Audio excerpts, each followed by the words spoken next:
कहानी शुरू होती है उत्तरी सागर नॉर्थ सी में एक ऑनिल ड्रिलिंग प्लेटफॉर्म से, जहां के वैज्ञानिकों ने करोड़ों साल पुराने एक प्राचीन जीवाणु का पता लगाया। ये जीवाणु न केवल आपस में टेलीपैथी के जरिए बात कर सकते थे, बल्कि तेल को जैविक पदार्थ में बदलने की क्षमता भी रखते थे। तेल कंपनी को अपने फायदे में कोई नुकसान न हो, इसीलिए कंपनी के हेड ने आदेश दिया कि समुद्र की गहराई में जहरीली गैस छोड़ी जाए और इन जीवाणुओं को खत्म कर दिया जाए। लेकिन यह प्लान उल्टा पड़ गया। इन जीवाणुओं ने इसका बदला लिया। समुद्र के नीचे जबरदस्त लैंडस्लाइड हुआ और एक अभूतपूर्व सुनामी आई। तटीय इलाके तबाह हो गए। गनीमत यह थी कि कंपनी की रेस्क्यू टीम समय पर पहुंची और प्लेटफॉर्म के कर्मचारियों को समुद्र में बहने से बचा लिया। जब रेस्क्यू हेलीकॉप्टर कर्मचारियों को किसी सुरक्षित जगह पर ले जाने की बजाय कंपनी के एक दूसरे प्लेटफॉर्म पर जो आर्कटिक में था उतारता है, जैसे ही हेलीकॉप्टर लैंड करता है सभी को एक क्वारंटाइन रूम में बंद कर दिया जाता है। वहाँ केवल एक शख्स को आजादी थी। हेडक्वार्टर से आया एक जांच अधिकारी जिसका नाम था वही किर्क, जिसने इन प्राचीन जीवाणुओं पर हमला करने का आदेश दिया था। टीवी स्क्रीन पर पूरी दुनिया में आई सुनामी की खबरें देखते हुए प्लेटफॉर्म के सभी कर्मचारी किर्क को कोसने लगते हैं।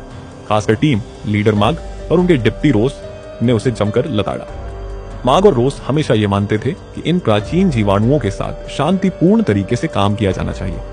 सबको यकीन था किर्क की जिद और लालच ने यह तबाही मचाई। तभी क्वारंटाइन रूम का दरवाजा खुलता है और किर्क हाथ में एक कॉन्ट्रैक्ट लेकर आता है। वह सभी से कहता है इस पर साइन करो और तुरंत हेलीकॉप्टर से वापस घर चले जाओ। साथ में 20 लाख रुपए का बोनस भी मिलेगा। सभी कर्मचारी असमंजस में थे। किर्क ने माग और रोज को अलग बुलाया। उसने बताया कि इस बेस पर एक महत्वपूर्ण शख्सियत आने वाली है। कंपनी के सीईओ मॉर्गन ने आकर सभी के सवालों के जवाब दिए। उसने बताया कि यह जगह केवल ओनिल ड्रिलिंग प्लेटफॉर्म नहीं है, ये एक बड़ा माइनिंग बेस भी है। कंपनी ने 10 साल पहले ही तेल के धंधे को छोड़कर समुद्र के नीचे के मिनरल्स को निकालने का प्लान बनाया था। आर्कटिक ग्लेशियर के नीचे एक विशाल पहाड़ी है जो बेशकीमती खनिजों से भरी हुई है। इनकी कीमत बाजार में किसी भी अन्य खदान से कई गुना ज्यादा है। हाल ही में समुद्र के नीचे तेज झटके और कंपनी की एक खोजी टीम गायब हो गई। मॉर्गन ने बताया कि इन खनिजों में दुर्लभ तत्व है जिनसे कंपनी दुनिया की सबसे बड़ी बन सकती है, लेकिन यह सब उसी जगह पर है जहाँ ये प्राचीन जीवाणु रहते हैं। रोज और बाकी कर्मचारी केवल घर वापस जाना चाहते थे और इन जीवाणुओं के खतरों को दुनिया के सामने लाना चाहते थे। लेकिन मॉर्गन ने उन्हें याद दिलाया कि जो कॉन्ट्रैक्ट उन्होंने साइन किया है उसमें साफ लिखा है कि वे इन जीवाणुओं की जानकारी बाहर लीक नहीं कर सकते। अगर उन्होंने ऐसा किया तो उन्हें एक पैसा भी नहीं मिलेगा। लेकिन मॉर्गन ने बाद में अपना रुख नरम किया और रोज और मार्ग से इस प्रोजेक्ट को संभालने का अनुरोध किया। मॉर्गन ने वादा किया कि अगर वे इस काम को पूरा करते हैं तो उन्हें प्राचीन जीवाणुओं की सच्चाई को सार्वजनिक करने की अनुमति मिल जाएगी और कंपनी रिसर्च के लिए ज्यादा पैसा लगाएगी। लंबी सोच विचार के बाद रोज ने इस प्रस्ताव को मान लिया। लेकिन क्या यह सही फैसला था या यह और भी बड़ी तबाही की शुरुआत होगी?